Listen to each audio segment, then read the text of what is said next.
Hello student, मैं एकता सिंह आप सभी का ज्ञान चैतन्य चैनल में बहुत बहुत स्वागत करती हूँ। आज के इस वीडियो में हम मौर्यकालीन अर्थव्यवस्था से संबंधित पूरी जानकारी यहाँ पर देने वाले हैं। तो शुरू करते हैं आज का वीडियो। मौर्यकालीन जो अर्थव्यवस्था का आधार था वो क्या था? कृषि था। मतलब एग्रीकल्चर बेस ही क्या थी? मौर्यकालीन अर्थव्यवस्था थी। कृषि के क्षेत्र में लोहे के उपकरणों का प्रयोग के कारण उत्पादन की मात्रा क्या हो गई थी? बढ़ गई थी। कृषि के अलावा इस काल में धीरे धीरे व्यापार वाणिज्य का महत्व भी बढ़ने लगा था। बुद्ध युग में ही द्वितीय नगरीकरण प्रारंभ हो चुकी थी, जैसा कि हमने देखा था कि किस प्रकार से लोहे का जो उत्पादन है वो बढ़ रहा था, उसका प्रयोग बढ़ रहा था, जिसके कारण क्या है, हमें द्वितीय नगरीय करण की जो प्रक्रिया है वो बुद्ध के यानी 6ठी शताब्दी ईसा पूर्व हमें देखने को दिखाई देती है। तो ये हमने पहले ही कवर कर चुके हैं। आगे है, इस काल में पक्की ईंटों का प्रयोग होने लगा था और नगरीय संरचना व्यवस्थित होने लगी थी। तो पक्की ईंटें क्या है, अब प्रयोग में यूज में होने लगी थी और एक प्रकार से नगरीय, अभी तक तो क्या था यहाँ पर जो है नगरीय संरचना व्यवस्थित के प्रसार दिखाई देते हैं, लेकिन अब यहाँ पर क्या है, नगरीय संरचना व्यवस्थित मतलब एक व्यवस्था क्रमबद्ध तरीके से चलना स्टार्ट होने लग गई थी। अर्थशास्त्र जो कि कौटिल्य द्वारा लिखा गया है, में नई भूमि पर कृषि के विकास को प्रोत्साहन देने की बात की गई है ताकि राजस्व में वृद्धि हो। इस ग्रंथ में घने बसे हुए क्षेत्रों से लोगों को अन्य क्षेत्रों में बसने के लिए प्रोत्साहन देने की बात की गई। युद्ध के समय में भी सैनिकों को खेतों को हानि न पहुंचाने का आदेश रहता था। कृषि को क्षति पहुंचाने वाले कीड़े मकोड़े तथा पशु पक्षियों को नष्ट करने के लिए राज्य की ओर से गोपालक तथा शिकारी नियुक्त किए जाते थे। आगे है, राजकीय भूमि सीता कहलाती थी और इस भूमि पर उत्पादन कार्य के लिए सीता अध्यक्ष नामक अधिकारी को नियुक्त किया जाता था। सीता अध्यक्ष नामक अधिकारी निम्नांकित प्रकार के मजदूरों की सहायता से यथा दास, कर्मकार यानी दैनिक मजदूर, दंड प्राप्तकर्ता यानी अपराधी की मदद से खेती का कार्य करते थे। पहली बार मौर्य काल में ही बड़ी संख्या में शूद्रों को कृषि में लगाया गया था। तो ये सबसे इम्पोर्टेंट है। यहाँ पर ये सीता अध्यक्ष नामक अधिकारी की नियुक्ति होती थी। किसके लिए? भूमि का उत्पादन कार्य के लिए सीता अध्यक्ष नामक अधिकारी की नियुक्ति की जाती थी। और यहाँ पर सबसे इम्पोर्टेंट कि पहली बार ही जो है शूद्र जो हुआ करते थे उनको क्या है, कृषि कार्य में लगाया गया था पहली बार मौर्य काल में। आगे है, सीता भूमि पर कर अत्यधिक मात्रा में लिया जाता था। सीता भूमि लोगों को केवल जिंदगी भर के लिए दी जाती थी, किंतु अगर जिस किसी ने स्वयं इसे आबाद किया है और जो वो है उसके उत्तराधिकारियों को भी मिल सकती थी। तो यहाँ पर जो सीता भूमि है वो केवल जिंदगी भर के लिए दी जाती थी, किंतु अगर कोई जमीन को किसी ने खुद ही उसको अच्छे कृषि योग्य बना लिया है तो उसको भी मिल सकती थी और जो उसके अधिकारी को भी मिल सकती थी। आगे है, साता। साता गांव में नट, नर्तक, गायक, पादक और कथावाचक का प्रवेश क्या था? वर्जित था। भूस्वामित्व का बात करें तो मेगस्थनीज उल्लेख करता है कि राजा भूमि का मालिक होता था, परंतु यह कथन क्या है, सही नहीं है। साम्राज्य के भूमि मिल्कियत की 5 संभावनाएं हैं। पहला है राजा, दूसरा है राज्य और सरकार, तीसरा है बड़े जमींदार, चौथा है सामूहिक अधिकार, पांचवा है किसान। तो ये क्या है, 5 संभावनाएं थी। भूमि मिल्कियत की 5 संभावनाएं कौन कौन? राजा, राज्य या सरकार, बड़े जमींदार, सामूहिक अधिकार और किसान। अर्थशास्त्र में क्षेत्रक यानी कि भूस्वामी, उपवास यानी काश्तकार, इन दोनों में क्या है, दोनों में अंतर बताया गया है। तो भूस्वामी और काश्तकार दो अलग अलग चीज़ें या जो है लोग हुआ करते थे। अब हम बात करते हैं सिंचाई की। तो चूँकि अर्थव्यवस्था कैसी थी, कृषि पर आधारित थी, तो सिंचाई के बारे में भी यहाँ पर बात की गई है कि राज्य की ओर से सिंचाई का समुचित प्रबंध किया जाता था। यानी कि राज्य के द्वारा ही सिंचाई का जो भी कार्य है वो करवाया जाता था। ऐसा कैसा अर्थशास्त्र में ऐसा वर्णित है। तो अर्थशास्त्र में इसे सेतुबंध कहा गया, मतलब समुचित प्रबंध करने को सेतुबंध कहा गया है। किसके अकॉर्डिंग? अर्थशास्त्र के अकॉर्डिंग। सिंचाई पर उदय भाग नाम का अलग से क्या लिया जाता था? कर लिया जाता था। तो उदय भाग क्या है? एक कर है जो कि सिंचाई के लिए मौर्य काल में लिया जाता था। आगे है, और ये कितना होता था? 1/5 से 1/3 तक। वर्षा नापने के लिए विशेष प्रकार का बर्तन बनाया जाता था, जिसका मुख एक आरत्न चौड़ा होता था। एक आरत्न जो है 24 अंगुल के बराबर होती थी। अर्थशास्त्र के अनुसार उपरांत तथा हिमाचल प्रदेश में असीमित वर्षा होती थी। वर्षा नापने का मान जो है द्रोण था। ज्योतिष के आधार पर वर्षा का अनुमान लगाया जाता था, जिससे शुक्र ग्रह की गतिविधि सर्वाधिक महत्वपूर्ण हुआ करती थी। तो वर्षा नापने के लिए द्रोण का जो है वो प्रयोग किया जाता था, और साथ ही ज्योतिष के आधार पर भी अनुमान लगाया जाने का यहाँ पर क्या है? वर्णन किया गया है। और इसमें शुक्र ग्रह की गतिविधि सर्वाधिक महत्वपूर्ण हुआ करती थी। आगे है, मेगास्थनीज के अनुसार भूमि का अधिकांश भाग जो है सिंचित था। कुछ पदाधिकारी नदियों का प्रबंध रखते थे ताकि उससे पानी ठीक से नहरों द्वारा खेतों को पहुंचाया जा सके। तो नहरों का भी वर्णन है यहाँ पर मेगास्थनीज के अनुसार। आगे है, अर्थशास्त्र से पता चलता है कि इस समय सिंचाई की 4 विधियां थी। पहले एक हाथ द्वारा, कंधों पर पानी ले जाकर, और मशीनों द्वारा, और नदियों तालाबों आदि से निकाला जाता था। तो ये मशीन बहुत आधुनिक नहीं रही होंगी। कुछ बाल्टियों को जोड़ के या फिर किसी तरह से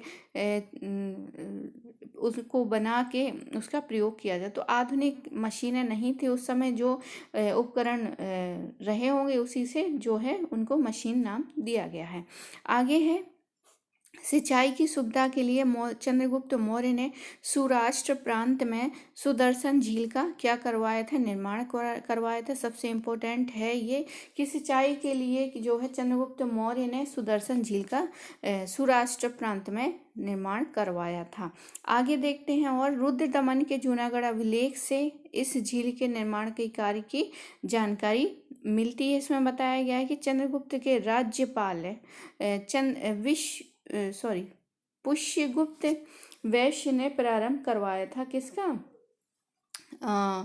ये जो है सुदर्शन झील। तथा अशोक के राज्यपाल तुषाप ने क्या करवाया था? पूरा करवाया था। आगे है, कर निर्धारण की बात करते हैं। तो भू राजस्व के आकलन में भूमि के प्रकार को ध्यान में रखा जाता था। भू राजस्व के आधार अनुसार गांवों को भी श्रेणीबद्ध किया गया था। पारिहारिक वैसे गांव जो कर मुक्त थे। पारिहारिक वैसे गांव जो कर मुक्त, मतलब कर नहीं उनको दिया जाता था, कर मुक्त थे। अयोध्य ऐसे होते थे जो ऐसे गांव जो सैनिक प्रदान करने वाले गांव हुआ करते। मतलब कुछ ऐसे गांव जो सैनिक ही वहां से उस गांव से जाएगा, उसको अयोध्या कहा जाता था। हिरण्य, इसको अनाज जो है पशु तथा सोने के रूप में कर देने वाले गांव को कहा जाता था। कुप्य यानी कि कच्चा माल देने वाले गांव हुआ करते थे। विष्टि, वेगार देने वाले गांव। आगे है, कर जो है मेगास्थनीज का मानना है कि भू राजस्व की कुल राशि, कुल उत्पादन जो है 1/4 थी, किंतु अधिकांश जो है संस्कृत ग्रंथों में उसकी दर जो है कुल उत्पादन का 1/6 भाग निर्धारित की गई थी। इसलिए राजा को षडभांगी कहा जाता था। तो 1/6 भाग क्या है? कर के रूप में कुल उत्पादन का जो निर्धारित किया गया था वो है 1/6 भाग। इसलिए राजा को षटभांगी कहा गया है। अर्थशास्त्र के अनुसार कर की मात्रा जो है सिंचाई सुविधा पर निर्भर करती थी। यह उपज के 5वें भाग से 1/3 तक होती थी। आगे है, अशोक के सभी अभिलेखों से मात्र रुमनदेही शिलालेख से अशोक काल के कारारोपण का विवरण मिलता है। इससे उल्लेख है कि अशोक ने अपनी लुम्बिनी यात्रा में भाग यानी कि भू राजस्व की राशि जो है 1/6 भाग घटाकर 1/8 भाग कर दी गई थी तथा बलि को माफ कर दिया गया था। अब हम बात करेंगे बलि की, तो अर्थशास्त्र में बलि का तात्पर्य उस पर कर से है जो राजा उपज के भाग के अतिरिक्त प्रजा से लेता था। पिंडकर जो है कुछ गांव को इकट्ठा कर देना होता था, उसे पिंडकर कहा जाता था। सेना भक्त कर में संभवतः ये किसानों से क्या है, सेना भक्त कर किसानों से नगद लिया जाता था। प्रणय कर जो है, इस कर का उल्लेख सबसे पहले पाणिनि ने किया है। तो प्रणय कर जो है सबसे पहले उल्लेख पाणिनि ने किया है, परंतु पहली बार जो है विस्तार इसका विवरण अर्थशास्त्र में मिलता है। यह एक प्रकार का युद्ध कर था। प्रणय कर क्या है, एक प्रकार का युद्ध कर है जो कुल उपज या उत्पादन का 1/3 से 1/4 भाग तक ही लिया जाता था। मेगास्थनीज का मानना है कि भारत में अकाल नहीं पड़ते थे, परंतु जैन परंपरा तथा चंद्रगुप्त मौर्य से संबंधित सोहगोरा यानी गोरखपुर तथा महस्थान वोगरा पश्चिम बंगाल ताम्रपत्र अभिलेख से अकाल पड़ने की पुष्टि होती है। तो एग्जाम में सबसे इम्पोर्टेंट जो फैक्ट है वो यही है कि मेगास्थनीज का मानना है कि अकाल नहीं पड़ते थे, परंतु जैन परंपरा के अनुसार हमें पता चलता है कि सोहगोरा और महस्थान जो कि हमें जो सोहगोरा है वो गोरखपुर में और महस्थान जो है बोगरा पश्चिम बंगाल में पड़ता है। तो इन अभिलेखों से भी क्या है, बिल्कुल स्पष्ट रूप से पता लग जाता है कि यहाँ पर अकाल पड़े थे। तो मेगास्थनीज का मानना जो है बिल्कुल गलत हो जाता है। आगे है खेती की जमीन रज्जू के पैमाने से नापी जाती। तो रज्जू क्या है, एक जमीन को नापने वाला पैमाना है। खेती की जमीन को नापने वाला पैमाना है। वन दो प्रकार के होते थे, हस्ती वन और द्रव्य वन। कौटिल्य ने कृषि पशुपालन व्यापार वाणिज्य के लिए वर्ता शब्द का प्रयोग किया है। कौटिल्य का मानना है कि भूमि ऐसी होनी चाहिए जिसमें बिना वर्षा की खेती होती थी। ऐसी भूमि को अदेव मात्रक कहा जाता था। मौर्य काल में वित्तीय वर्ष जुलाई यानी कि आषाढ़ में प्रारंभ होता था तथा वर्ष जो है 365 दिनों का हुआ करता था। आगे है राज्य की सीमा पर स्थित नदियों को पार करते समय सामान्य शुल्क के अतिरिक्त जो है अतिवाहिक तथा वर्तनी नामक 2 कर नवाध्यक्ष द्वारा लिए जाते थे। यहाँ अतिवाहिक जो है नौका पर अतिरिक्त कर और वर्तनी जो है मार्ग पर अतिरिक्त कर हुआ करता था। अब हम बात करेंगे यहाँ पर व्यापार वाणिज्य की। तो व्यापार वाणिज्य जो है राजस्व का अन्य स्रोत जो है व्यापार वाणिज्य था। मौर्य काल में व्यापार उन्नत अवस्था में हुआ करता था। मौर्य काल में ही मौर्य शासकों ने सड़कों का निर्माण तथा एकात्म शासन व्यवस्था की स्थापना करके भारतीय उपमहाद्वीप में व्यापार को क्या किया, प्रोत्साहन किया था। मौर्य काल में ही महत्वपूर्ण राजमार्ग का विकास हुआ, जिसमें सबसे महत्वपूर्ण है उत्तरापथ की चर्चा हमें मेगास्थनीज करता है, जैसे कि मथुरा, हजारा और तक्षशिला होते हुए क्या है पेशावर तक जाता था। और मेगास्थनीज ही बताता है कि इसकी जो लंबाई है वो 1300 मील हुआ करती थी। आगे है एक मार्ग जो है कौशाम्बी होते हुए उज्जैन जाता है और फिर नर्मदा के दक्षिण में मुड़ जाता है। तो यहाँ पर मान लीजिए उज्जैन है, कौशाम्बी है, तो मध्य प्रदेश में क्या है, उज्जैन है। तो इस तरह से भी क्या है देखने को मिलता है। फिर नर्मदा ताप्ती पढ़ते हैं तो उसके नीचे क्या है दक्षिण की ओर मुड़ जाता है। आगे है पूरब में एक मार्ग दक्षिण में कलिंग से जुड़ा हुआ था। यह मार्ग दक्षिण में आंध्र तथा कर्नाटक से भी जोड़ता था। यह पूर्वी मार्ग ही पाटलिपुत्र से ताम्रलिप्ति तक चला जाता था। ताम्रलिप्ति जो है बंगाल एक महत्वपूर्ण बंदरगाह था जहां से श्रीलंका के लिए जहाज खुलते थे। तो ताम्रलिप्ति जो है बंगाल एक महत्वपूर्ण बंदरगाह था जहां से श्रीलंका के लिए जहाज खुलते थे। आगे है, कौटिल्य के अनुसार व्यापार मार्ग लाभ की दृष्टि से स्थापित किया जाना चाहिए। यद्यपि कौटिल्य ने जल मार्ग को व्यापार मार्ग के रूप में मान्यता दी है, परंतु उसने जल मार्ग को स्थल मार्ग की तुलना में कम श्रेष्ठ बताया है, क्योंकि जल मार्ग में संकट के समय किसी प्रकार की सहायता नहीं पहुंचाई जा सकती है और न ही इसका रीतियों में इस्तेमाल ही किया जा सकता है। इस मार्ग में खतरा ज़्यादा था।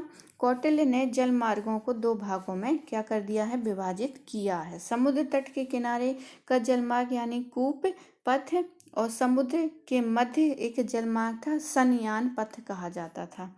यानी समुद्र के किनारे किनारे जो जलमार्ग हुआ था उससे भी क्या है, लोग जाया करते थे। आगे है, कौटिल्य ने गहरे समुद्र की अपेक्षा तटीय क्षेत्रों के व्यापार मार्ग को प्राथमिकता दी है। मतलब बहुत गहरे समुद्र में जाने से, मतलब उस समय इतने सारे यंत्र नहीं थे, बहुत सारा साइंस डेवलप नहीं था, इसलिए क्या है, वो किनारे किनारे तटीय क्षेत्रों से ही क्या किया करते थे, व्यापार उस समय होता था। और यहाँ पर महत्वपूर्ण बंदरगाह होते थे, कहाँ पर, तटीय क्षेत्रों पर। आगे है, जल यात्रा में समुद्रों की तुलना में नदियों को ज़्यादा महत्व दिया जाता। तो नदियों को ज़्यादा महत्व दिया गया क्योंकि नदियों के बारे में सब कुछ वहाँ पर नॉलेज उपलब्ध हुआ करती थी। समुद्र बहुत लंबाई में, बहुत विस्तार में है, इसलिए बहुत कम जानकारी होने के कारण उनको कम महत्वपूर्ण माना गया है, क्योंकि नदियों में सुरक्षा का खतरा कम होता था, ये भी एक कारण है। आगे है, स्थल मार्गों में कौटिल्य ने उत्तर के मार्गों हेमवत और उत्तरापथ की तुलना में दक्षिण के मार्गों को प्राथमिकता दी है, क्योंकि दक्षिण में शंख, हीरा, मुक्त, सोना जैसे कीमती धातु प्राप्त होते थे। आगे है, विभिन्न प्रकार के मार्गों का निर्माण, जैसे मौर्य काल का महत्वपूर्ण कार्य है, जैसे कि इनके लिए एक विशेष प्रकार के अधिकारी होते थे। एग्रोनोमोई था अधिकारी, जो प्रत्येक जो है 10 स्टेडिया पर मील का पत्थर लगाता था। मतलब एग्रोनोमिया जो है वो 10 मीटर स्टेडिया पर क्या है, पत्थर लगाने का काम किया करता था, एग्रोनोमोई। आगे है, कौटिल्य ने देश में विभिन्न मार्गों का उल्लेख किया है जिसका नाम उनके गंतव्य से निर्धारित होता था, जैसे कि द्रोण मुख्य पथ, राष्ट्रपथ देहात की ओर जाने वाला पथ है, सन्यानी पथ यानी हट लगने वाले शहर की ओर जाने वाला पथ, मनुष्य पथ और क्षेत्र पथ इत्यादि। आगे है, शिल्प की बात करें तो मौर्य काल में शिल्प जो है अत्यधिक विकसित हुआ करते थे। इनके दो कारण थे, पहले वाणिज्य तथा व्यापार, वाणिज्य एवं व्यापार में राज्य स्वयं हिस्सा लेता था तथा वे वस्तुएं जिनका राज्य स्वयं व्यापार करता था वो है राज्य वर्ण कहलाती थी। अगला है, यहाँ पर और भी बातें हैं। राज्य स्वतंत्र रूप से भी वस्तुओं का आयात निर्यात करता था और निजी व्यापारियों के हाथों में भी वस्तुओं को भेजता था। आगे है, स्वतंत्र प्रतिस्पर्धा से बचने के लिए कारीगर तथा शिल्पी अपने अपने गिल्ड में स्थापित हो गए थे। व्यापार के नियंत्रण के लिए राज्य का एक पृथक विभाग होता था जो वैदेहकों यानी व्यापारियों एवं दुकानदारों के कार्य की देखभाल करता था। इस विभाग का अध्यक्ष जो है संस्थाध्यक्ष था, जो परणाध्यक्ष के अधीन कार्य करता था। आगे है, तालुओं तथा वाटों पर राज्य का नियंत्रण होता था। उनका निर्माण भी राज्य द्वारा ही कराया जाता था तथा इसके लिए पौतवाध्यक्ष नामक अधिकारी जो है उत्तरदायी हुआ करता था। यह कर्मांत की मदद से वाटों की शुद्धता पर नजर रखता है। आढ़क, प्रस्थ, कुडुम्ब, पल और सुवर्ण मास, तो ये क्या है, ये नापने के जो पैमाने हुआ करते थे और इसका निरीक्षण करने वाला जो अधिकारी है वो कौन होता था, पौतवाध्यक्ष। तो ये एक बाट है जो एक क्रम में दिया गया है। तो ये मेरे हिसाब से क्या है, ये क्वेश्चन आया हुआ क्वेश्चन है। तो इसमें पूछा गया था क्वेश्चन में कि सबसे छोटी इकाई कौन सी है, तो इस तरह से था। तो आप इसको देख सकते हैं आगे क्वेश्चन के रूप में भी आप उसको एक बार चेक कर लीजिए कि किस प्रकार से क्वेश्चन आए थे। पुराने वाले जो क्वेश्चन है यूजीसी नेट के, उसमें आपको ये वाला जो है मिलने वाला है। आगे है माप के मानों का भी राज्य द्वारा नियंत्रण था। मतलब माप के जो मान निर्धारित करने का काम भी क्या है, बहुत ज़्यादा नियंत्रण किसका था, राज्य का ही नियंत्रण था। इसके लिए मानाध्यक्ष नामक अधिकारी की नियुक्ति की जाती थी। मान की इकाई जो है बढ़ते क्रम में परमाणु, रथ, चक्र, विपुत, लिक्षा, युका मध्य, यवमध्य, अंजुल, धनुमुष्ट जो है 6 इंच के बराबर हुआ करता था। वित्तीस्त, आरत्न, दंड, रज्जु, गोरुख, योजन यानी 8000 गज के बराबर। इस काल में शिल्पियों की श्रेणियां स्थापित होने लगी थी। जातक कथाओं में 18 प्रकार के शिल्पों की चर्चा मिलती है। प्रत्येक श्रेणी का एक प्रमुख अर्थात मुखिया और एक ज्येष्ठक हुआ करता था। आगे है ऐसे श्रेणियों के ऐसे संघों का भी उल्लेख मिलता है जिन सबका मुखिया एक ही होता था, उसे भंडारिक कहा जाता था। मतलब श्रेणियों के संघों का भी उल्लेख है और उनके मुखिया को क्या है, भंडारिक कहा गया है। उद्योग की तरह व्यापारियों के संगठन भी इसके प्रधान को श्रेष्ठी कहा जाता था। उदाहरण के लिए श्रावस्ती के महाश्रेष्ठी अनाथ पिंडक का नाम लिया जा सकता है, जो ऐसे वाणिज्य संघ का प्रधान था जिसके अधीन जो है 500 श्रेष्ठिक थे। व्यापारी अपनी यात्रा को सुरक्षित रखने के लिए सहकारिता आधार पर एक संगठन बनाते थे जिसका अध्यक्ष जो है सार्थवाह होता था। सार्थवाह के साथ कुछ अन्य अधिकारी भी होते थे, जैसे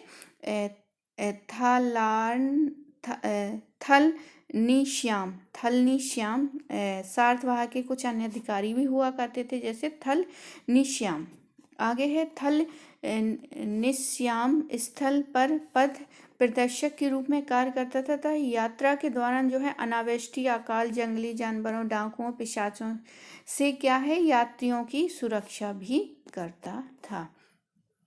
आगे है लोग जो है साझे में भी व्यापार करते थे, जैसे उत्तर से बनारस में घोड़े के आयात का व्यापार तथा काबुल को चिड़ियों के निर्यात का व्यापार। तो यहाँ पर कुछ इस तरह से क्या है निर्यात और व्यापार किया जाता था। शिल्पियों की श्रेणी अपनी आवश्यकता को पूरा करने के लिए स्वतंत्र मजदूरों को भी नियुक्त करने लगी। मजदूरों के भी 2 प्रकार होते थे, स्वतंत्र मजदूर और दास। आगे स्वतंत्र मजदूर 2 प्रकार के होते थे, कर्मकार और भृत्तिका। मजदूर भी श्रेणियों की तरह संगठन बनाते थे, जिसे अर्थशास्त्र में संघ कहा गया है। इसके अतिरिक्त दासों की भी नियुक्ति होती थी। अशोक के अभिलेखों में भृत्तिका एवं दास दोनों की चर्चा है। आगे है सरकारी अधिकारियों द्वारा श्रेणियों का पंजीकरण किया जाता था। क्षेत्रीय सहकारी श्रेणियों को छोड़कर दूसरे प्रकार की श्रेणियों पर यह नियंत्रण लगाया गया कि वे गांव में प्रवेश ना करें। यह इस बात का घोतक था कि बिना सरकार यानी राज्य की अनुमति के कोई भी श्रेणी एक स्थान से दूसरे स्थान पर नहीं जा सकता था। आगे है श्रेणियों के अपने न्यायालय होते थे जो व्यापार व्यवसाय संबंधी झगड़ों का निपटारा करते थे। श्रेणी न्यायालय का प्रधान जो है महाश्रेष्ठिक कहलाता था। शिल्पियों के अतिरिक्त सैनिकों का भी अपना एक निगम होता था। ये सैनिक नियमित सैनिक नहीं होते थे, वरन उसकी स्थिति आज के आरक्षित सैनिकों की तरह हुआ करती थी। वस्त्र उद्योग की बात कर लेते हैं। उस समय वस्त्र उद्योग थे।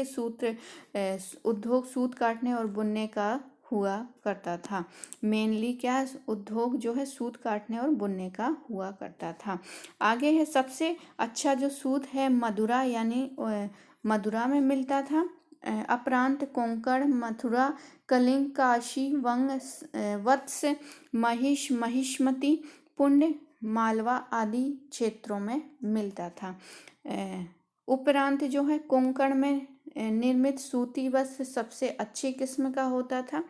उनको भड़ोच बंदरगाह से पश्चिम की ओर निर्यात किया जाता था।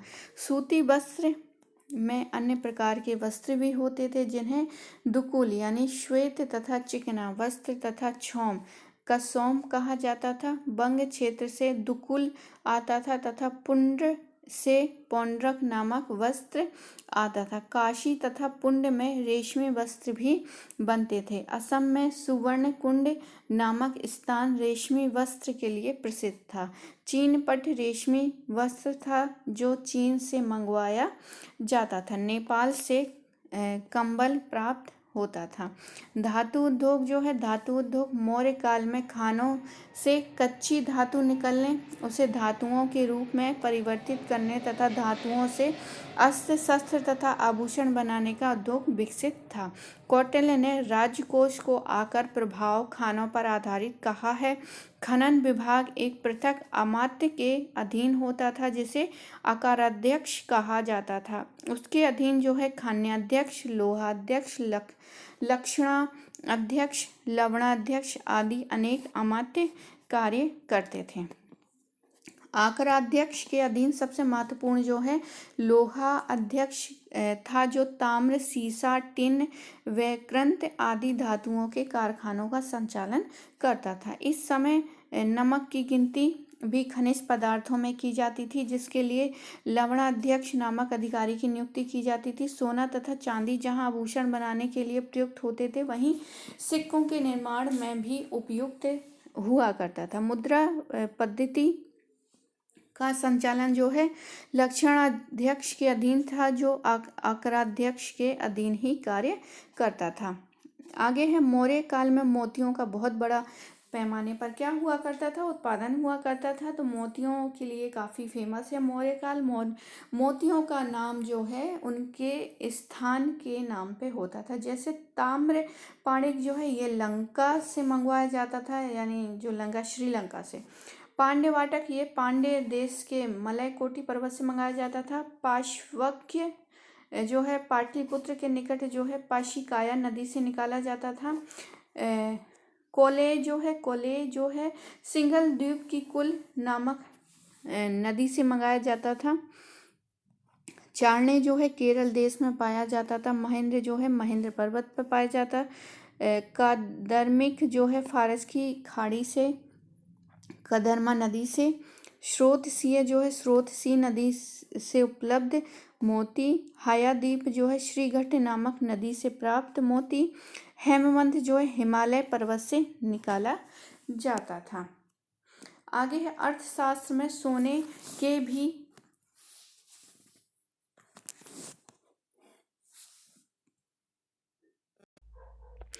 भी अनेक निरूपित किए जाते थे। सोने के भी अनेक भेद जो है यहाँ पर बताए गए हैं अर्थशास्त्र में, जो मुख्यतः विभिन्न स्थलों से संबंध होते थे। जम्बूनाथ सोना नदी जम्बू नदी से प्राप्त होता था। शातकुंभ जो है शतकुंभ पर्वत से प्राप्त कमल रंग का सोना। मृग सुक्ति तज जो है लाल संख्या रंग का सोना होता था। चांदी के भी अनेक भेद होते थे, मतलब बहुत टाइप की चांदी हुआ करती थी। तुत थो दगत गौड़िये कमलक कम मल कबक और आगे है चाक्रवालिक। तो ये बहुत सारे तरह की चांदी है। आगे हम बात करेंगे शुल्क और मुनाफा। शुल्क और मुनाफा क्या था, तो किसी वस्तु की कीमत लगाते समय प्रबंधक यातायात के साधनों एवं कीमतों के आधार उतार चढ़ाव को स्थान रखता था। जल परिवहन भूमि परिवहन से सस्ता था तथा इसमें कीमतों में फर्क पड़ता था। विदेशों से माल मंगवाने पर व्यापारियों पर कर नहीं लगाया जाता था ताकि उससे मुनाफा कमा सकें। आगे है संभवतः व्यापारी कर जो है सरकारी शुल्क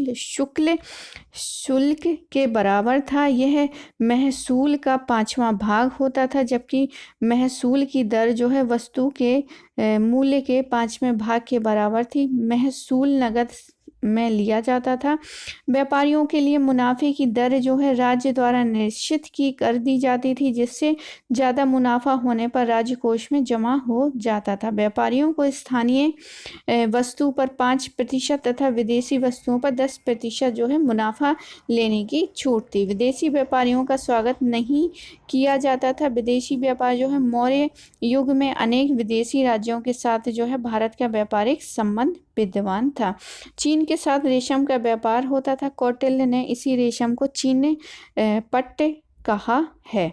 आगे है, पश्चिम देशों के साथ जो है जलमार्ग द्वारा व्यापार के लिए भारत के समुद्र तट जो है पर मुजिरिश नामक बंदरगाह था, जहां बहुत से रोमन जो है व्यापारी निवास करते थे। मुजिरिश जो है भारतीय व्यापारी फारस यानी ईरान की खाड़ी जाते थे तथा मॉस्कट का प्रसिद्ध बंदरगाह हुआ करता था।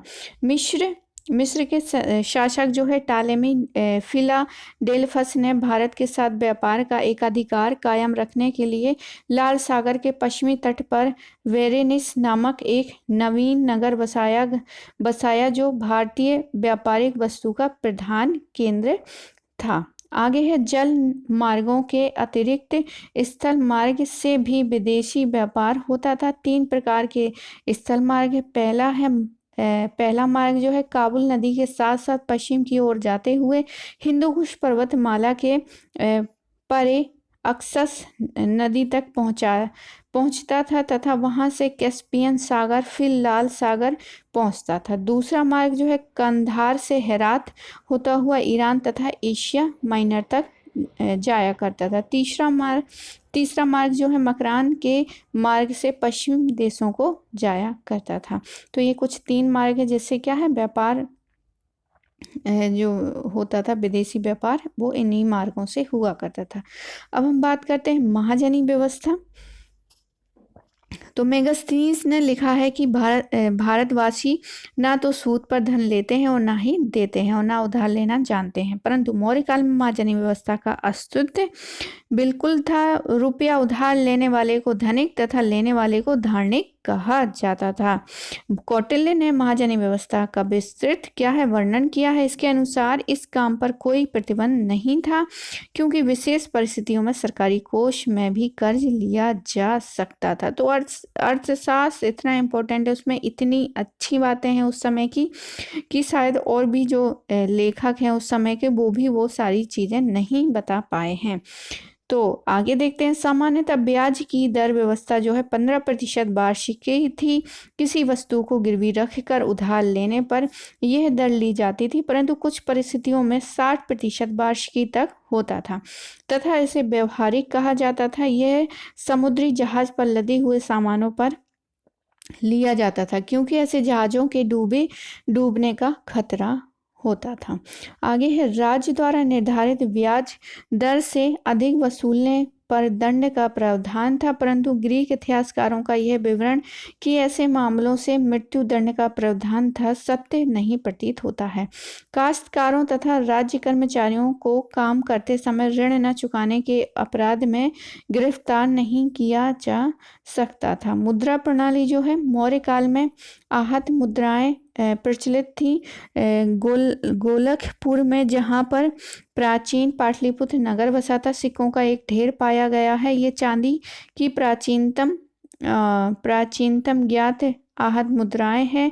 इस ढेर को नंद वंश की मुद्रा बताई जाती हैं, क्योंकि इन पर मौर्य काल से पहले क्या है एक प्रतीक चिन्ह है, एक पहाड़ी पर नवोदित चंद्रमा, खरगोश, कुत्ते की आकृति। तो इससे पता चलता है कि नंद वंश की क्या है मुद्राएं हैं। आगे बात करेंगे और कि आहत सिक्कों पर समानता 5 आकृति कौन कौन से सूर्य है, षड्भुजी है, 3 नोक है और कृष्ण राशि के चिन्ह हैं और पर्वत है, पहाड़ी पर मोर, कुत्ता, वृक्ष दिखाई देते हैं, हाथी, बैल, खरगोश पकड़े हुए, कुत्ता, गैंडा, मछलियां व मेढक। मौर्य काल के कुछ सिक्कों में वेदिका के भीतर पवित्र वृक्ष को दिखाया गया है।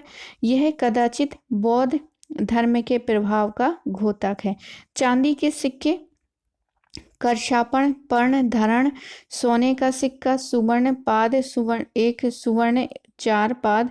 तांबे का सिक्का जो है माशक, कांकड़ी और अर्ध कांकड़ी। कौटिल्य के अनुसार एक सुवर्ण बराबर 16 मास होता था। कात्यायन तथा पतंजलि ने भी कांकड़ी और अर्ध कांकड़ी का उल्लेख किया है। अर्थशास्त्र में सिक्के के लिए रूप प्रयोग हुआ करता था। मुद्रा शास्त्र का प्राचीनतम ग्रंथ जो है रूप सूत्र है।